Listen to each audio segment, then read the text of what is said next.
Арбаңыздар, урматтуу телекөрүүчүлөр, радио угармандар. Биздин бүгүн республикалык штабтын пресс борборунда Кыргызстандагы экономикалык абал тууралуу маалымат берүү үчүн басма сөз жыйынын уюштуруп атабыз. Биздин пресс борбордун бүгүн коногу Кыргыз Республикасынын вице-премьер министри Асрандиев Эркин Шамшудинович. Бизди түз эфирден, түз ободон ЛТР, КТРК, Ала Тоо 24, Пирамида, 5 канал, ошондой эле облустук медиа борборлордон ЛФМ, 1 радио, Кыргыз радиосу, Минка ЛФМ радиолорунан, кабар маалыматтуу улуттук маалымат агенттигинен, ошондой эле Фейсбуктан Кыргыз өкмөтү социальное правительство 1 радио баракчаларынан көрүп уга аласыздар. Ошондой эле ЛТРдин YouTube каналында көрсөңүздөр болот. Добрый день, уважаемые наши телезрители и радиослушатели. Мы начинаем нашу пресс-конференцию с участием вице-премьер-министра Кыргызской Республики Асрандиева Эркина Шамшудиновича об экономической ситуации в Кыргызстане на сегодняшний день. Эркин Шамшудинович, сөз сизде. Саламатсыздарбы? Урматтуу биздин жарандар жана журналисттер, мен сиздерге азыркы абалга байланыштуу экономика тармагында кандай өкмөт тарабынан иш-чаралар киргизилип жатат жана жалпысынан бир топ суроолор бизге келип түшүп атат. Ошо экономика, бизнеске байланыштуу өкмөт тарабынан кандай чаралар болот, мындан аркы кадамдар жөнүндө дагы айтып берейин дедим элем. Биринчиден, өткөн жумада кыска мөөнөткө жакынкы 2-3 айга антикризистик план бекитилген болчу. Бул план 30 иш-чараны камтыйт. Эң негизгиси бул биринчиден ал жерде азык-түлүк коопсуздук камсыз кылуу үчүн бир нече иш-чаралары көргөзүлгөн.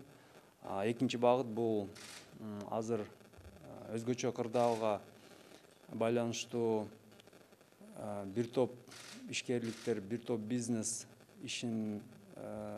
ишмердүүлүгүн токтотуп, азык-түлүк жана медицинадан тышкары башка бизнес, башка тармактардын баары токтоп турат. Ошого байланыштуу кандай жеңилдиктер көрсөтүлөт, ал планга киргизилген. Бул биринчиден салык жагынан, социалдык төлөмдөр жагынан, мамлекеттик мүлктү ижарага алган болсо, ошол төлөмдөр жагынан 3 айга чейин узартуулар киргизилип атат.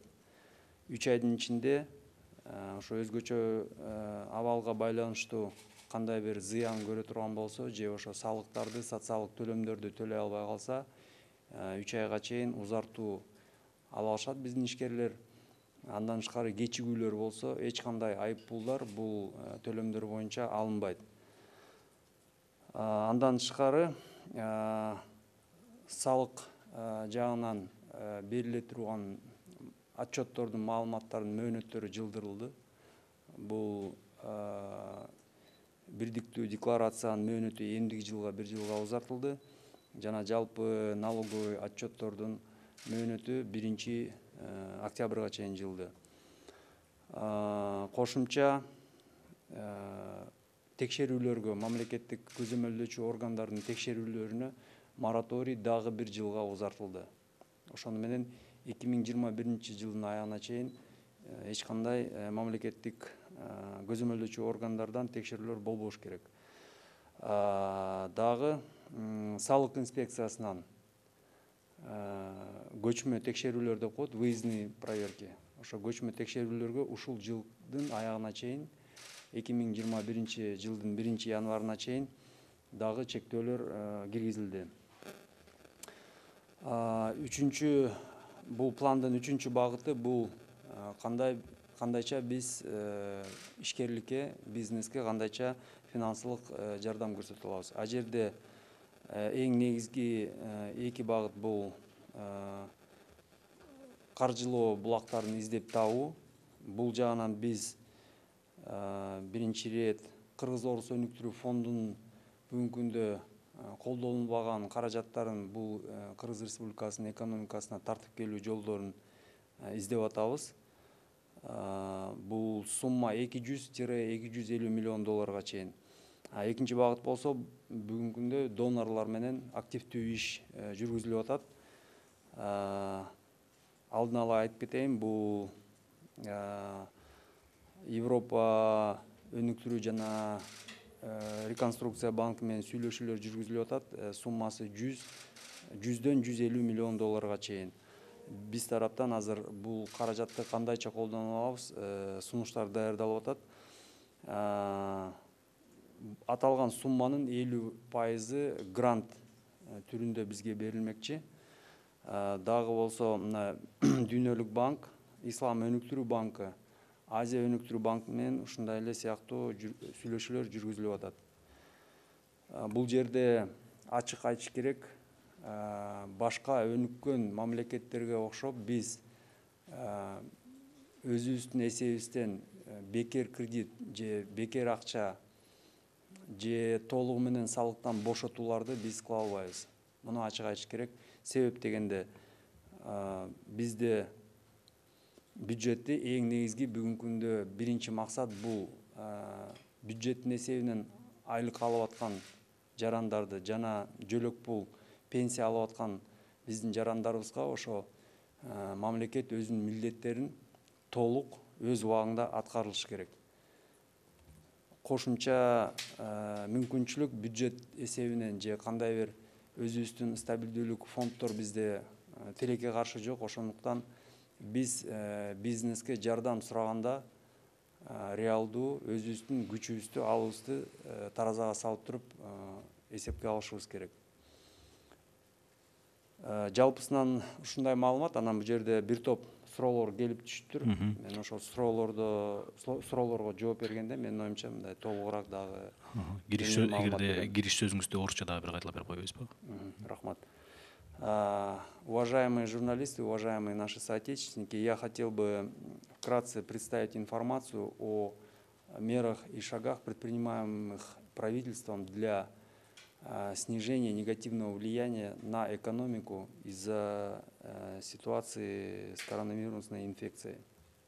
Во-первых, на прошлой неделе был принят краткосрочный план первоочередных мер правительства.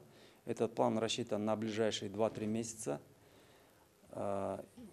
включает в себя несколько направлений. Первое – это обеспечение продовольственной безопасности.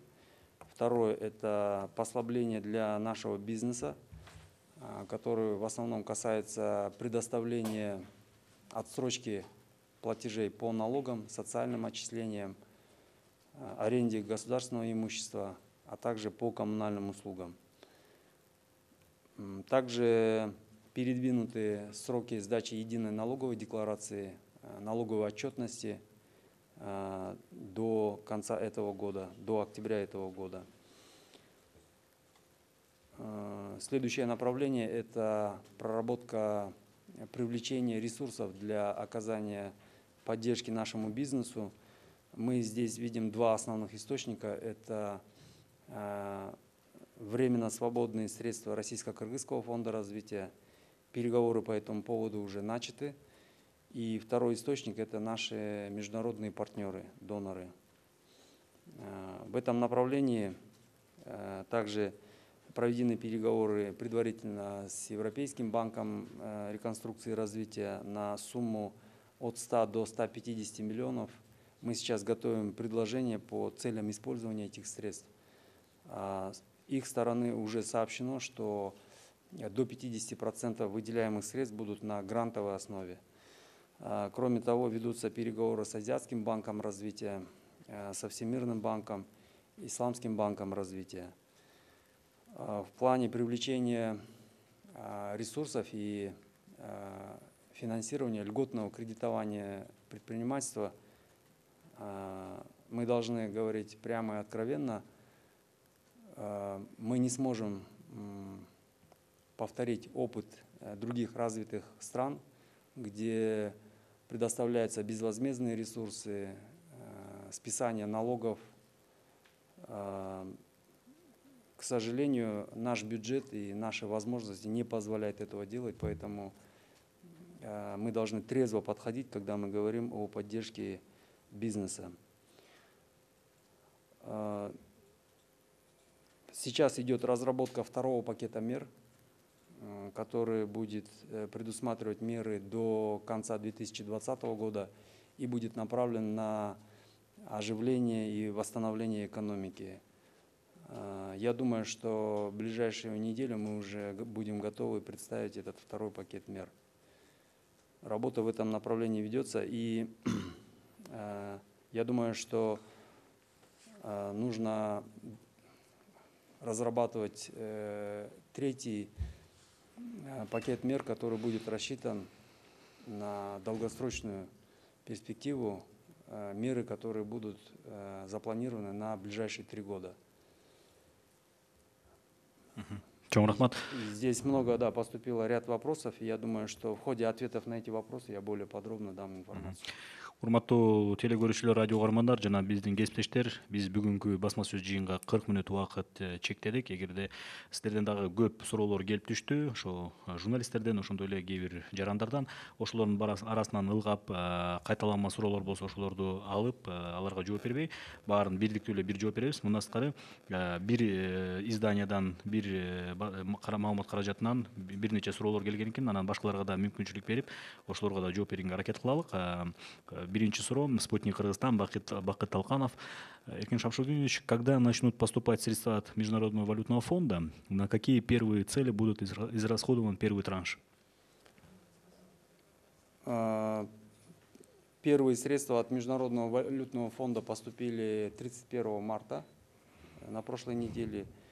Общая сумма, которую мы получаем от Международного валютного фонда, составляет $120,9 миллионов.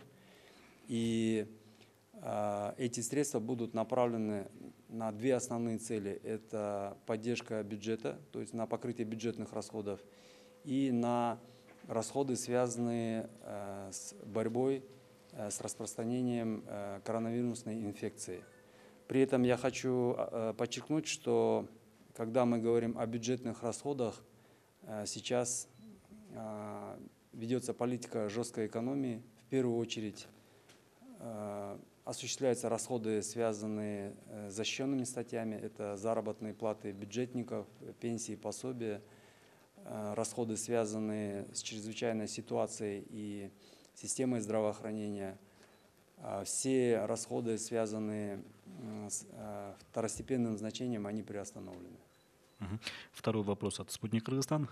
Какова итоги переговоров с Казахстаном по увеличению квоты на поставку зерна и муки? На какой стадии переговоры с Россией о поставке 100 тысяч тонн зерна? В Казахстане принято решение по установлению квот на вывоз муки и пшеницы не только в отношении Кыргызстана, но и вообще на вывоз с территории Казахстана. В отношении Кыргызской республики установлена ежемесячная квота в размере 22 тысячи тонн муки. Это в пересчете на зерно получается 30 тысяч тонн зерна. Сейчас наши поставщики контрактуются с казахскими партнерами. То, что касается поставок из Российской Федерации, есть действительно договоренность на 100 тысяч тонн зерна. Сейчас на 28 тысяч тонн зерна фонд Госматрезервов заключил контракты. Это зерно поэтапно должно прибыть в течение апреля и первой половине мая. Шелковый путь, культурное издание гезитинен. Учурдагы кырдаалдан улам Кытай Эл Республикасы менен жүк ташуучу унаалар үчүн чек араны ачуу маселеси көтөрүлүп жатты эле. Бул жаатта кандай жаңылыктар бар? Жакшы суроо. Биз 10 чакты күндөн бери Кытай тарап менен сүйлөшүүлөрдү жүргүзүп атабыз. Кечээ эле мына түштүктө Кытай коллегалары менен биз тараптан чек ара кызматы, губернатордун биринчи орун басары, транспорт министрликтин өкүлү жана бажы кызматынын өкүлдөрү видеоконференция менен сүйлөшүүлөрдү жүргүздү. Иркиштам өткөрүүчү пункту ачуу боюнча. Ал жерде чогуу биргелешип, өзгөчө алгоритм, машинелердин ары бери жүрүшүнүн алгоритми иштелип чыкты. Биз сунуш киргиздик.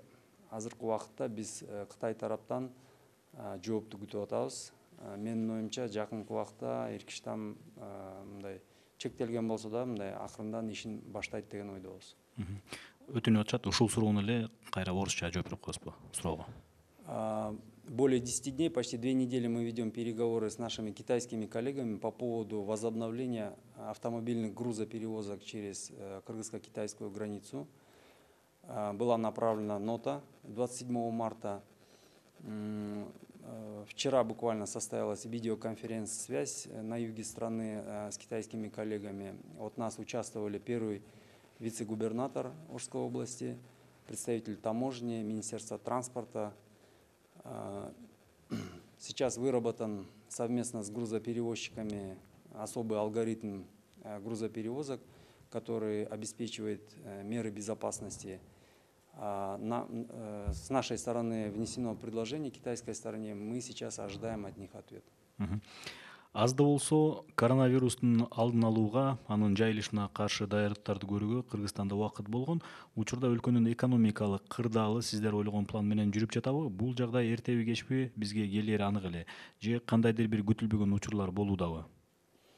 Негизи январдын аягында экономика министрлиги Кытай чек арасы жабылгандан кийин жалпы дүйнөдө ушундай көрүнүштөр болгонго себептүү байланыштуу 2020 жылдын аягына чейин прогнозду эсептеп чыгып, планды даярдап баштаган.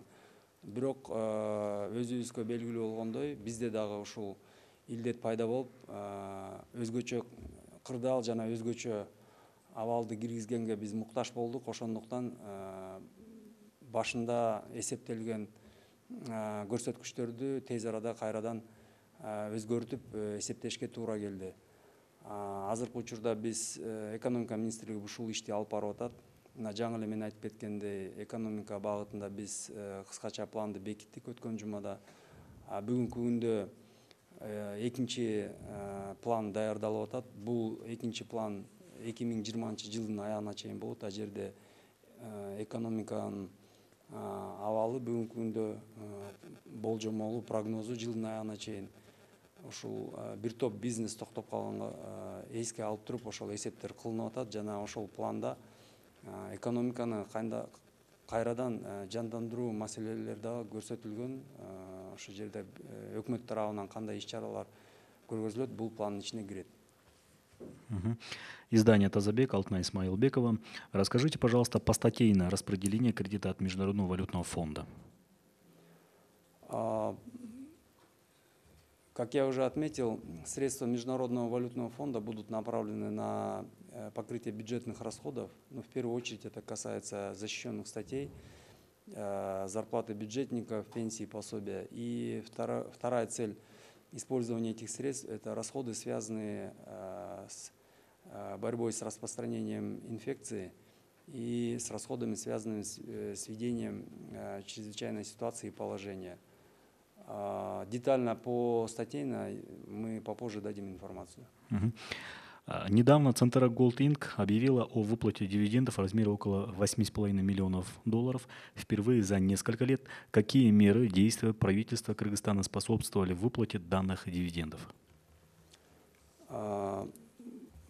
По этому вопросу более детальную информацию я предоставлю попозже. Также от издания «Тазабек» вопрос. На сегодня 3 золотодобывающих предприятия остановлены. В целом, какие выпадения ожидаются за 2020 год? В целом, мы готовили расчет по ожидаемым выпадениям, и по нашим расчетам суммарный объем потерь бюджетных по нашим подсчетам составит порядка 28 миллиардов сомов. На сколько процентов правительство готово снизить тарифы по страховым взносам для бизнеса? В отношении тарифов, страховых отчислений и вообще налогов мы рассматриваем этот вопрос, но я хотел бы подчеркнуть, что я скажу прямо, сложно будет пойти на освобождение от налогов и социальных отчислений. Мы все знаем наши возможности бюджета, возможности социального фонда.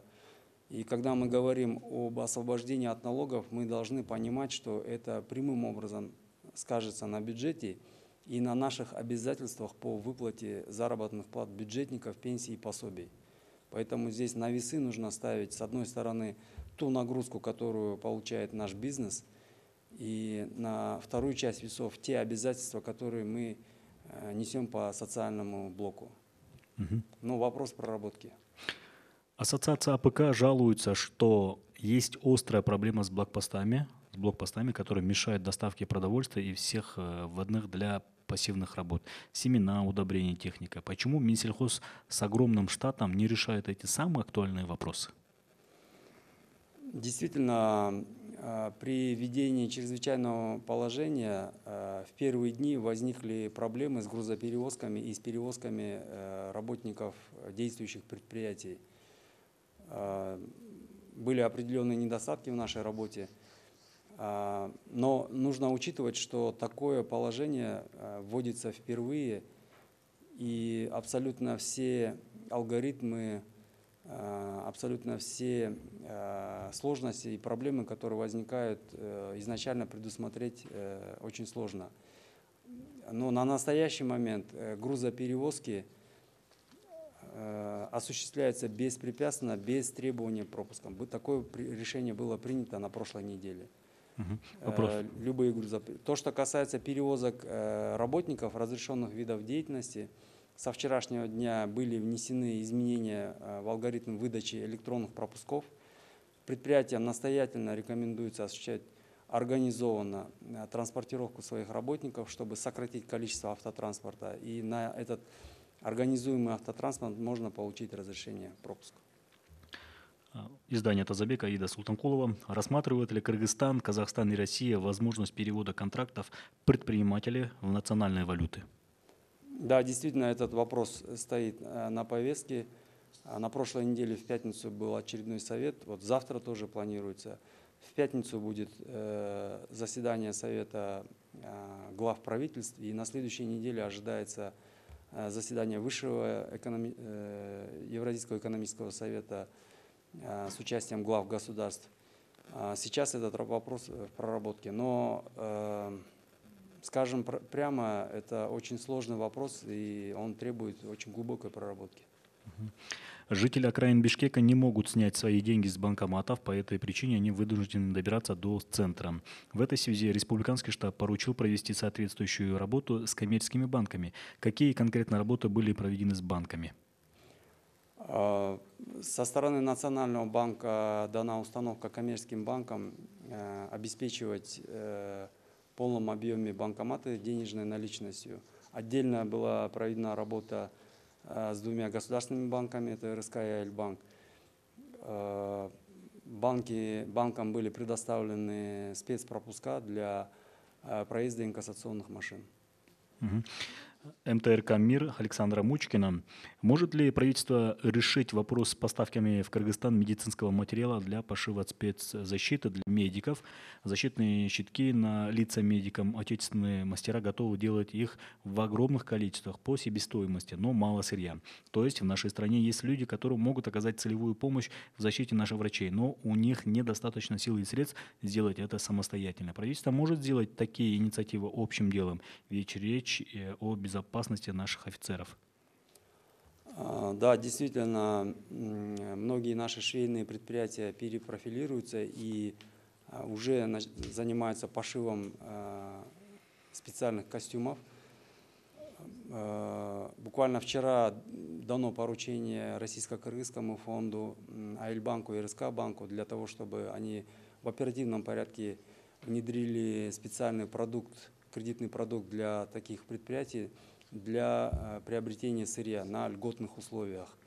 В целом, то, что касается сырья, потребность в таком сырье и в таких костюмах, она существует во всем мире, и действительно очень сложно найти сырье нужного качества в нужном объеме. В основном по сырью сейчас источниками являются Китай и Турция. Наш МИД помогает вести переговоры и получать сырье из этих стран. Какие шаги сейчас предпринимаются на уровне ЕС и ЕЭК? Чем заняты наши представители в этой организации? Будут ли какие-либо скоординированные шаги в рамках этого союза? Да, работа в этом направлении ведется очень активно, в том числе и коллегией. Уже за последние 2 недели состоялось 2 внеочередных заседания Совета, посвященные именно тематике проблемы распространения этой инфекции. Основные решения — это первое, была достигнута договоренность о создании режима зеленого коридора между странами ЕАЭС в части перевозок продовольствия и медикаментов.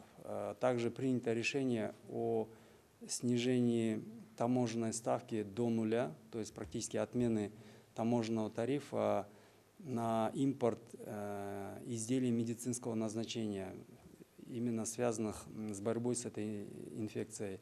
Это маски, средства индивидуальной защиты, ряд медикаментов, которые используются для лечения этой болезни. Кичи жана орто бизнес үчүн кандайдыр бир жеңилдиктер болобу? Ошол эле маалда ишкерлер үчүн патент менен иштеген. Аларды канча убакытка токтотууга мүмкүн болот жана канча убакытка деп ойлойсуз?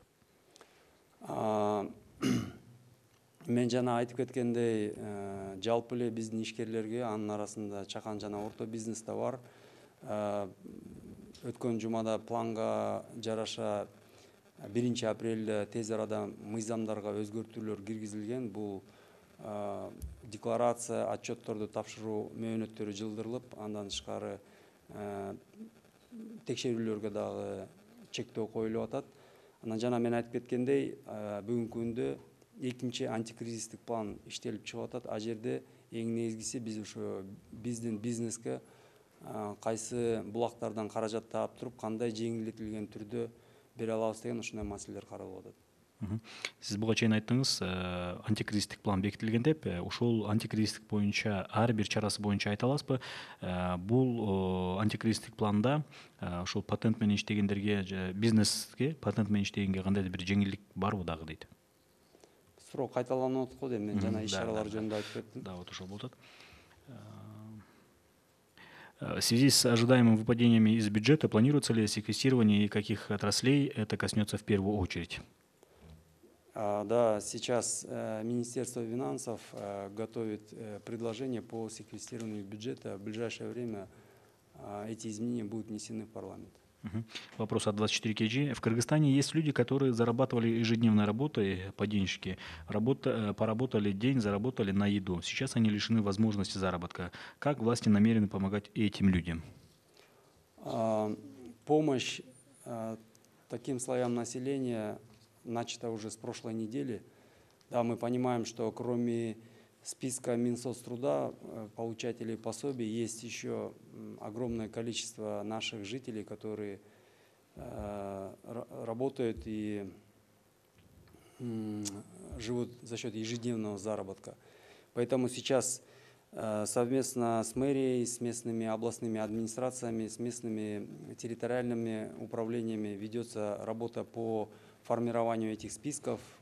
Уже эти списки к нам начали поступать с прошлой пятницы. И по этим спискам на сегодняшний день осуществляется раздача продуктовых наборов. 5-6 основных видов продуктов из расчета на ближайшие 2 недели. Для этого привлечены ресурсы бюджета, местных бюджетов, а также нашего бизнеса. Пользуясь случаем, я хотел бы поблагодарить наших предпринимателей, которые, во-первых, откликнулись на наш призыв, и кто-то денежными средствами, кто-то своей продукцией помогает обеспечивать продовольствием наши социально уязвимые слои. Также по предварительному списку планируется по республике охватить такой помощью около 210 тысяч семей. Кыргызстан донорлордон көптөгөн каражат, чоң суммага так суммаларды сурап жатат. Ошонун так суммасын айта аласызбы жана бизге мынча каражаттын эмне кереги бар? Биз аларды бюджетти колдоо үчүн жумшайбызбы же болбосо жарандарга жана бизнеске дагы кандайдыр бир колдоо болобу? Мен негизги гана суммаларды атап кетейин. Мына мен жана айтып кеткендей, Дүйнөлүк валюта фондунан $120,9 миллион түштү өткөн жумада. Азия өнүктүрүү банкы менен сүйлөшүүлөр жүргүзүлүп атат 100 миллион долларга. Европа өнүктүрүү жана реконструкция банкы менен 100-150 миллион долларга чейин сүйлөшүүлөр жүргүзүлүп атат. Дүйнөлүк банк тарабынан мурунку долбоордо бар колдонулбаган 9 миллион доллардын максатын өзгөртүп, медициналык дары дармектерге жумшалганы биз чечим алдык, алардан макулдаштык 9 миллион доллар. Андан тышкары Дүйнөлүк банк дагы 12 миллион доллар бизге жактырды. Ошондой эле Ислам өнүктүрүү банкы менен да сүйлөшүүлөр жүргүзүлүп атат. Бул тартылган каражаттын эмне себептен биз бул жака ушул каражаттарды тартып келели деп атабыз? Биринчиден, мен жана айтып кеткендей, ушул абалга байланыштуу биздин бюджет 2020-жылдын ичинде биздин эсеп менен 28 миллиарддын тегерегинде жоготууларды зыян тартат. Мунун ордун толукташ керек. Себеп дегенде айлыктарды, жөлөк пул, пенсияларды биз өз убагында төлөп беришибиз керек. Андан тышкары мына бүгүнкү күндө ишкерлик дагы зыян тартып атат. Ошого биз жылдын аягына чейин колдоо көрсөтүшүбүз керек. Жеңилдетилген насыят түрүндө жана башка жолдор менен. Ошол максаттарга да бизге каражат керек. Готов ли антикризисный план на случай продолжения режимов ЧП и ЧС? Какие конкретно меры он включает?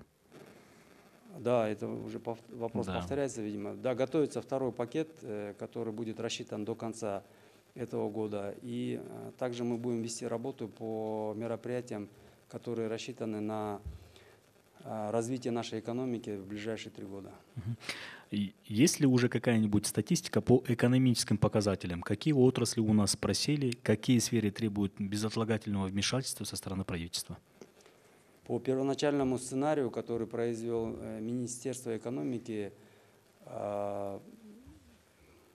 снижение роста ВВП в 2020 году должно было сложиться на уровне до 1%. Но ситуация резко изменилась за последние 3 недели, даже месяц, 3 недели. И поэтому сейчас эти расчеты актуализируются на порядок. Основные отрасли, которые пострадали из-за этой ситуации, это в первую очередь туризм, это швейная отрасль, в некоторой степени горная добыча и сфера услуг. Биздин мамлекеттик резерв фондунда канча азык-түлүк бар, алардын сапаты кандай? Анан быйылкы жылы ушул түшүм жакшы болбогондуктан ушул продукциянын көлөмү азбы? Алардын өлчөмүн кандай силер көзөмөлдөйсүңөр дейт? Мамлекеттик резервде канча көлөм бар, бул мыйзамга жараша биз ачык айта албайбыз. Бирок жалпысынан айтып кетейин, негизи мыйзамга жараша бул мамлекеттик резервде бир топ позициялар боюнча бизде запас болуш керек. Ончактыдан өйдө. Бирок чындап айтканда, ал жерде 3 гана азык-түлүк позиция бүгүн бар. Көлөмдөрүн мен жана айткандай ачыкка чыгара албайм. Бирок Россия тарап менен сүйлөшүп, биз ошол мамлекеттик резервге кошумча буудай алып келели деген пландар бар. Ал бул максатка бюджеттен акча бөлүнгөн, 631 миллион сом контрактлар түзүлгөн. Ошо апрель-майдын ичинде Россия тараптан буудай келип баштайт. Банки не идут многим на уступки. Что еще можно предпринять, кроме рекомендаций Национального банка, которые на банки не очень действуют? Например, замораживание процентов, чтобы они просто не капали. Рекомендация Национального банка о предоставлении 3-месячной отсрочки, она исполняется банками. Если есть факты, что такая рекомендация не исполняется, то можете обратиться в Национальный банк, к нам можете обратиться, мы эти вопросы возьмем на контроль. То, что касается приостановления процентов или их отмены, мы здесь должны понимать, что банки осуществляют кредитование за счет вкладов и депозитов граждан, населения. И по этим вкладам и депозитам не могут быть отменены или приостановлены начисления процентов. наши же граждане, они являются вкладчиками банковской сферы и получают доходы с этих депозитов. Соответственно, приостановление процентов по кредитам – это очень сложный вопрос. У государства компенсировать эти расходы, компенсировать приостановление процентов сегодня возможности нет. Урматтуу теле көрүүчүлөр, радио угармандар, биздин кесиптештер, биздин басма сөз жыйыны бүткөнүнө дагы 9 мүнөт бар. Ага чейин дагы бир нече суроолорду бергенге жетишелик. Ломбарды от Говори ТВ вопрос. Ломбарды не подчиняются решениям республиканского штаба. Люди жалуются, что ломбарды требуют ежемесячные платежи и не собираются подчиняться общим установленным правительством правилам. Можно к частным ростовщикам принять меры? Во-первых, еще 2 недели назад Госфиннадзору, это орган, который регулирует деятельность ломбардов, было дано поручение о том, чтобы ломбарды, так же как и другие кредиторские организации, приостановили требования по уплате основной суммы процентов, не отмена, а именно сдвиг сроков до 3 месяцев по аналогии с банками. Мы этот вопрос еще раз поднимем, мы сегодня же обсудим с Госфиннадзором, чтобы они проконтролировали это поручение. Да, бир суроо экен. Ушу биздин жарандарыбыздан, мекендештерибизден, Россияда иштеп, башка мамлекеттерде иштеп жаткандардын акча которуулору боюнча кандай сиздердин прогнозуңуздар бар? Бул маселе дагы оор. Бүгүнкү күндө Россияда апрелдин аягына чейин жумуштардын баары токтотулган, өзүңүздөр билесиздер. Ошондуктан биздин мекендештер, ал жерде иштеп жаткан мекендештер дагы кыйынчылыктарды көрүп атат. Биздин прогноз боюнча сырттан биздин мигранттардан келип аткан каражаттын көлөмү 15%га чейин төмөн болушу мүмкүн ушул 2020 жылдын ичинде. Ассоциация ресторанного бизнеса утверждает, что многие кафе и рестораны не смогут отправиться от кризиса и просто обанкротятся. Как вы можете поддержать малые кафе и кофейни, которые тоже платили в бюджет налоги? Сейчас в рамках разработки второго пакета мер мы понимаем, что финансовую поддержку не получится оказать абсолютно всем отраслям. Поэтому мы будем устанавливать приоритеты на основе критериев. Наиболее пострадавшие виды бизнеса, во-первых. Либо те виды бизнеса, которые могут обеспечить максимальную занятость населения, либо те виды бизнеса, которые дадут быстрый социально-экономический эффект. И вот на эти виды бизнеса в первую очередь будет направлена поддержка. А то, что касается системы общественного питания, в этих условиях нужно сакцентироваться на услугах по доставке. Да, бир суроо. Баарыбызга белгилүү, жана биз аны түшүнүп жатабыз. Өлкөдө экономикалык абал оор эле. Сиздер мамлекеттик активдерди сатууга кандайдыр бир кызыктар болуудабы силер тараптан, өкмөт тараптан? Мисалы, ошол эле ЦНТРнын же болбосо Мегакомдун же болбосо аэропорттун акцияларын сатууда. Азыркы убакытта приватташтыруу программанын жаңы долбоору иштелип чыккан болчу. Азыр министрликтер менен макулдашууга жөнөтүлгөн. Биз ушул апрель айынын ичинде жаңы программаны иштеп чыгып, аягына чейин парламентке сунуштайлы деген ойлорубуз бар. Бирок бул жерде экинчи жагын да караш керек да. Азыр дүйнө жүзү боюнча кризис болуп атат. Ушундай учурда мамлекеттик мүлктү сатууга койсок, ал арзан кетип калышы мүмкүн. Ошондуктан муну жакшылап таразалап туруп, анан кийин чечим кабыл алышыбыз керек. Азаттык радиосунун эл үнү берүүсүнө келген жарандардын суроолору экен. Эмне үчүн азык түлүк баасына көзөмөл болбой жатат? Азык түлүк бааларга көзөмөл бар. Негизги 11 азык түлүк позиция бул ун, нан, сүт, картошка, эт, ушундай сыяктуу негизги азык түлүк позицияларына көзөмөл киргизилген. Жогорку максималдуу мүмкүн болушу баалар бекитилген антимонополия тарабынан. Бирок ачыгын айтыш керек, баалар өсүп атат. Бул жалпы кырдаалга байланыштуу. Андан тышкары бир топ азык түлүк продукциялар бизге сырттан келет. Бул жанагы доллардын курсуна дагы өсүлүшүнө байланыштуу. Дагы кошумча себеп менин оюмча, мындай кырдаал киргенде биздин жарандардын элдин арасында ажиотаж, паника болуп, бул дагы ошол баанын өсүшүнө таасир этти. Бирок көзөмөлдө күн сайын бул баалар каралып көзөмөлдөнүп турат. Мамлекеттик тарабынан бул көзөмөлгө алынбаса, баалар мындан да жогору болмок. Урматтуу телекөрүүчүлөр, радио угармандар, биздин басма сөз жыйыны бүткөнүнө дагы 4 мүнөт калды. Жардам сурагандар кантип аныкталат, чыныгы муктаждар да ала алабы? Жана мен айтып кеткендей, азык түлүк пакеттер түзүлүп өткөн жумадан баштап биздин муктаж жарандарыбызга таратылып башталды. Новостройкаларда, областтар боюнча бул жерде ишкерлер да жакшы жардам берип атат. Чыныгы муктаж болгон жарандар алышына мен жарандарды да чакырат элем ошону көзөмөлгө алганга.